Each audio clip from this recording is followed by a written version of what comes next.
y est, c'est enfin le grand départ. Je vous embarque avec moi pour 9 jours en Italie, dans la ville de Rome. Donc on commence par la veille, comme d'habitude, votre go fait tout à la dernière minute. On a un vol à 9 h, j'avais toujours pas fini de ranger mes valises. Du coup, j'ai fait une mini sieste parce que le Uber est venu nous chercher à 6 h 15, direction Orly. Franchement, on était KO. Au bout de 30 minutes, on arrive à l'aéroport. On était grave dans les temps, donc on va directement s'enregistrer. Une fois que c'est fait, on a enfin nos cartes d'embarquement. Ensuite, on passe la sécurité. Regardez tout ce que j'avais comme appareil électronique juste dans mon sac de cabine. Une fois que c'est fait, fallait juste attendre l'embarquement. Donc j'avais hyper faim, je suis partie me prendre un petit goûter. Donc à 8 h 40, c'est l'heure d'embarquer. Franchement, je sentais même plus la fatigue, j'avais juste hâte en fait. Par contre, j'étais trop dégoûtée de ma place, j'étais pas à côté de la fenêtre. Et mes oreilles ont trop souffert, mais ça en a valu la peine. On arrive enfin à Rome. La première chose que je fais, c'est aller retirer de l'espèce parce qu'on sait jamais. Ensuite, on va chercher notre valise. 10 minutes d'attente. Ensuite, pour rejoindre notre logement, on est parti prendre des tickets à 9 € chacune. En fait, on avait le choix entre le train à 15 € et le bus à 9 €, en sachant que le train, il fallait marcher jusqu'à la gare. Donc là, c'était direction leur gare centrale, donc Roma Termini. Donc après 45 minutes, on arrive, on prend nos bagages et c'est là que les problèmes commencent. Déjà les gars, le soleil de l'Italie, faut avoir le cardio. Il faisait 35 degrés en fait. Et en fait, le bus, il nous avait déposé derrière la gare. On a marché 5 minutes pour arriver vers la gare. Votre go qui fait la touriste comme d'habitude. Donc en fait, on devait prendre un autre bus qui allait nous ramener jusqu'à la ville de notre Airbnb. Pour éviter de payer cher et prendre tout le temps des tickets, on a décidé de se prendre un pass de 7 jours. Yeah, we have to.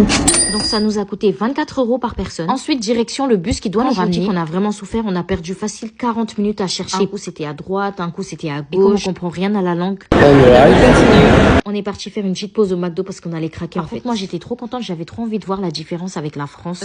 Sinon les gars, on peut parler des prix 2 secondes s'il vous plaît. J'ai travaillé 2 ans au McDo en fait. Comment ça, le filet au fish il est à 2,90 €. Honnêtement, j'ai pas vu trop de sandwichs que je reconnaissais pas. Par contre, j'ai pas vu de potatoes et au niveau des sauces, bah y a pas la deluxe. Et les boissons, c'est pareil qu'en France. À part ceux d'en bas, Peroni, je sais pas quoi. Du coup, j'ai pris un chicken burger que j'ai jamais goûté avec un menu maxi filet au fish à 8,40 s'il vous plaît. Au niveau du goût, franchement, quasiment pareil qu'en France. Il y a pas de différence pour moi. Sauf le chicken burger. Par contre, j'ai trop kiffé. Vraiment un 10 sur 10, surtout à 1,80 €. Sinon, la fatigue commençait à se ressentir, mais on a vite repris la route. Et enfin, on a trouvé ce bus. Après 20 minutes de trajet et 8 minutes de marche, on arrive enfin à l'appart. Mais les gars, Airbnb tour sur vous, on a failli prendre un hôtel à la place. Franchement, il est juste incroyable. Une fois nos bagages posés, on est parti au supermarché, donc il y a un Carrefour juste à côté du Airbnb. Ah ouais, par contre, le prix des yaourts, s'il vous plaît. Bien entendu, les pâtes, c'est sans surprise. Il y a 410 000 formes et couleurs. En tout cas, on a fait quelques courses parce qu'on n'a pas envie de manger dehors tout le temps. Surtout qu'on reste 9 jours. Je vais vous faire un vlog tous les jours. Donc, on se retrouve pour la prochaine vidéo.